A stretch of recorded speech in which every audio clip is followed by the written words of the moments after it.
বুড়িমা দাওয়ায় বসে সুপুরি কাটছিলেন। তার একমাত্র ছেলে গোপাল মাছ ধরার জাল কাঁধে নিয়ে উঠোনে এসে দাঁড়ালো। মা, আজ নদীতে বড় মাছের ঝাঁক এসেছে, ফিরতে হয়তো সন্ধ্যা হবে।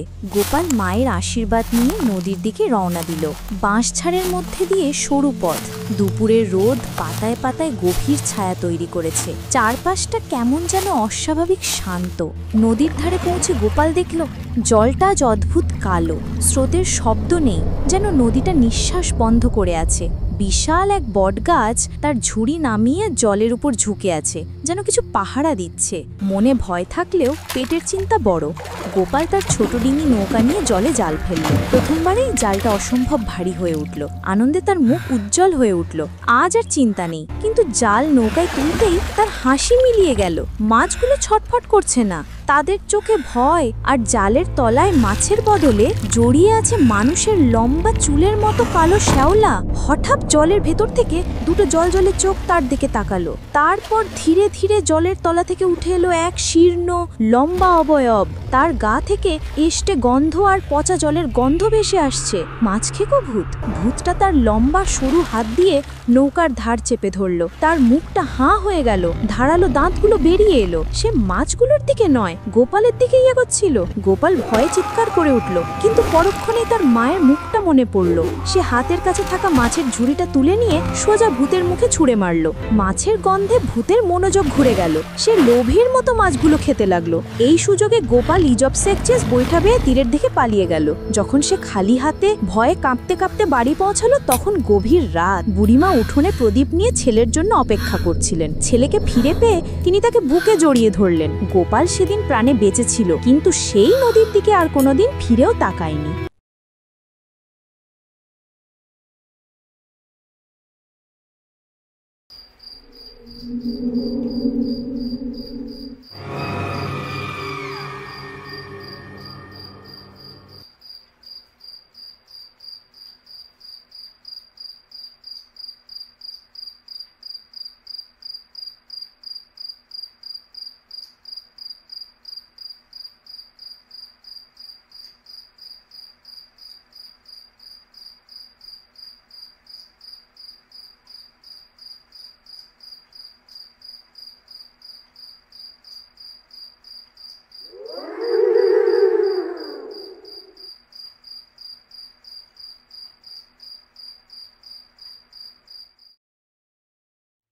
শেষ বিকেলের আলো মেখে জঙ্গলটা মায়াবী হয়ে উঠেছিল।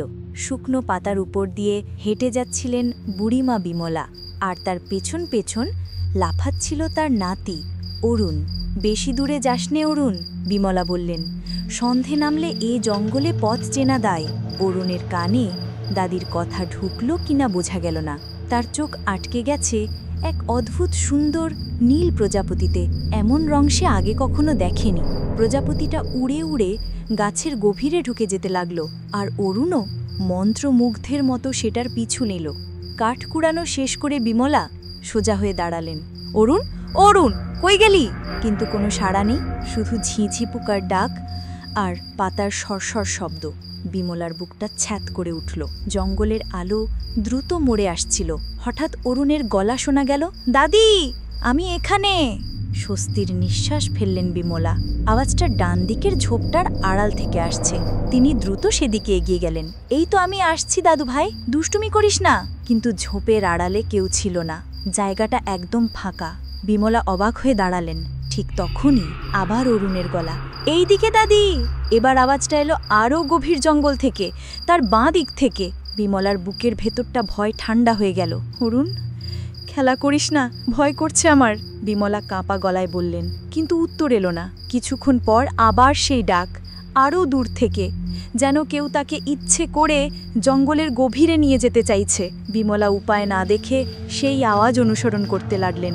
হাঁটতে হাঁটতে তিনি জঙ্গলের এক অদ্ভুত জায়গায় এসে পৌঁছালেন। একটা বিশাল বটগাছ, তার ঝুড়িগুলো সাপের মতো মাটিতে নেমে এসেছে, আর সেই ঝুড়িগুলোতে বাঁধা রয়েছে অসংখ্য ছোট ছোট কাপড়ের টুকরো, পুরনো খেলনা আর পুঁতির মালা। বিমলার শরীর জমে গেল।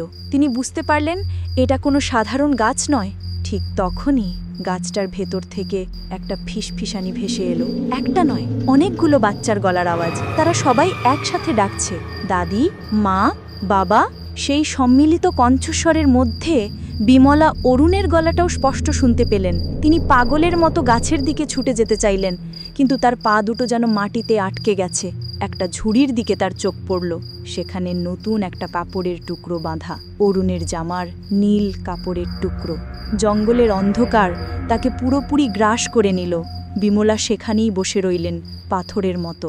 তার চারপাশে শুধু সেই ভুতুড়ে গাছের ফিসফিসানি আর হারিয়ে যাওয়া শিশুদের কান্না। জঙ্গল তার নতুন শিকারকে পেয়ে শান্ত হলো। গ্রামের সবচেয়ে ধনী কৃষক ছিল হীরাধন। তার দোতলা পাকা বাড়ি, শস্যে ভরা মড়াই আর সিন্ধুকে জমানো টাকা নিয়ে তার গর্বের শেষ ছিল না। সে প্রায়ই বলতো, টাকা থাকলে ভাগ্যকে কেনা যায়, আমার পরিশ্রমই আমার ভাগ্য গড়েছে। সেই গ্রামেই থাকতো এক গরিব কুমোর, গোপাল।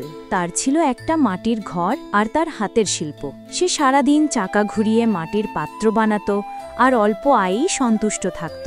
সে বিশ্বাস করত মানুষের হাত শুধু কাজ করে, কিন্তু ভাগ্য দেন ওপরওয়ালা। একদিন বর্ষার আগে নদীতে বাঁধ দেওয়া নিয়ে সভা বসল। হীরাধন সবার সামনে দাঁড়িয়ে বলল, আমার জমির পাশে আমি নিজের টাকায় পাথরের বাঁধ দিয়েছি। বন্যার জল আমার কিছুই করতে পারবে না। যাদের টাকা নেই তারা ভাগ্যের দোহাই দাও। গোপাল চুপচাপ সব শুনল। বাড়ি ফিরে সে তার স্ত্রীকে বলল, নদী যদি রেগে যায় তবে পাথরের বাঁধও তাকে আটকাতে পারে না।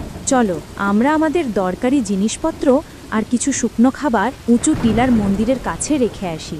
সেবার এমন বৃষ্টি নামল যা কেউ আগে দেখেনি। 10 দিন ধরে এক নাগারে বর্ষণ। নদী ফুলে ফেপে উঠল এবং গ্রামের দিকে হু হু করে জল ঢুকতে শুরু করলো। হীরাধনের পাথরের বাঁধে ফাটল ধরল। তারপর এক বিশাল গর্জনের সাথে বাঁধ ভেঙে গেল। বন্যার জল দানবের মতো তার বাড়ি আর শস্যের মড়াই গ্রাস করে নিল।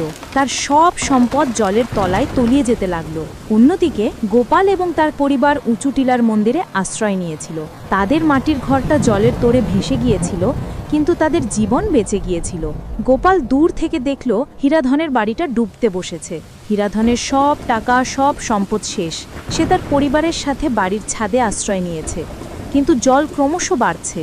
তার সব অহংকার চূর্ণ হয়ে গেছে। সে জীবনের জন্য চিৎকার করে সাহায্য চাইছে।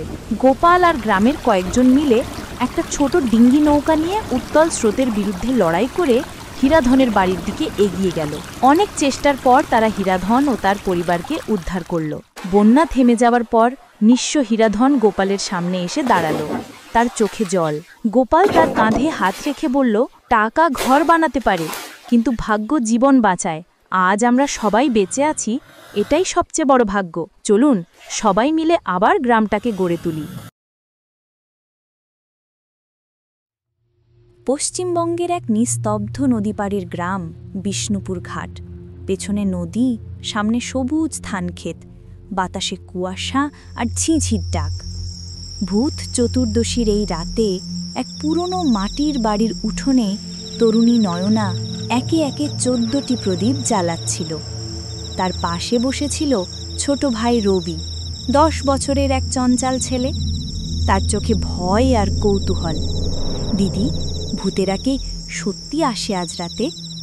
রবি ফিসফিস করে জিজ্ঞেস করল। নয়না মৃদু হেসে ভাইয়ের মাথায় হাত রাখল। ওরা পথ হারিয়ে ফেলে রবি, এই আলো ওদের পথ দেখানোর জন্য। কিন্তু কথা শেষ হবার আগেই রবি নদীর ধারের দিকে আঙুল দেখালো। দিদি, ওদিকে কে? নয়না তাকিয়ে দেখল নদীর ধারে এক আবছা ছায়া। কালো শাড়ি পরা এক নারী, লম্বা চুল বাতাসে উঠছে, কিন্তু মুখটা কুয়াশায় ঢাকা। তাকে দেখে নয়নার বুকের ভেতরটা কেঁপে উঠল। ঠিক তখনই উঠোনের অন্ধকারে কিছু একটা নড়ে উঠল। নিঃশব্দে তাদের সামনে এসে দাঁড়ালো এক মিষ্ক কালো বিড়াল।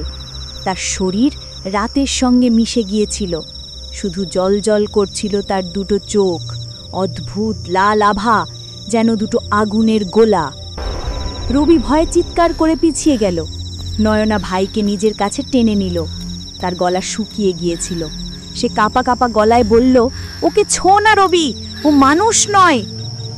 বাতাস হঠাৎ তীব্র হয়ে উঠল। উঠোনের 14টি প্রদীপের আলো পাগলের মতো কাঁপতে লাগলো। কালো বিড়ালটা এক পা করে এগিয়ে এসে প্রদীপের সারির সামনে বসল। আর ঠিক তখনই বিড়ালটা লাল চোখে প্রতিফলিত হলো নদীর ধারে দাঁড়ানো সেই নারীর ছায়া। সে এখন আর দূরে নেই, ধীরে ধীরে তাদের উঠোনের দিকেই এগিয়ে আসছে। নয়না আর রবির নিঃশ্বাস বন্ধ হয়ে এলো। একটা দমকা হাওয়ায় প্রথম প্রদীপটা নিভে গেল, তারপর দ্বিতীয়, তৃতীয়, একে একে নিভতে লাগলো সব আলো। উঠোনটা অন্ধকারে ডুবতে শুরু করলো। শেষ প্রদীপটিও নিভে গিয়ে উঠোনটা ঘন অন্ধকারে ঢেকে গেল। শুধু অন্ধকারের মধ্যে ভাসছিল দুটো লাল জ্বলন্ত বিন্দু, বিড়ালটার চোখ। তারপর সেই বিন্দু দুটো ধীরে ধীরে কুয়াশার মধ্যে মিলিয়ে গেল। উঠোনে নেমে এলো কবরের নিস্তব্ধতা।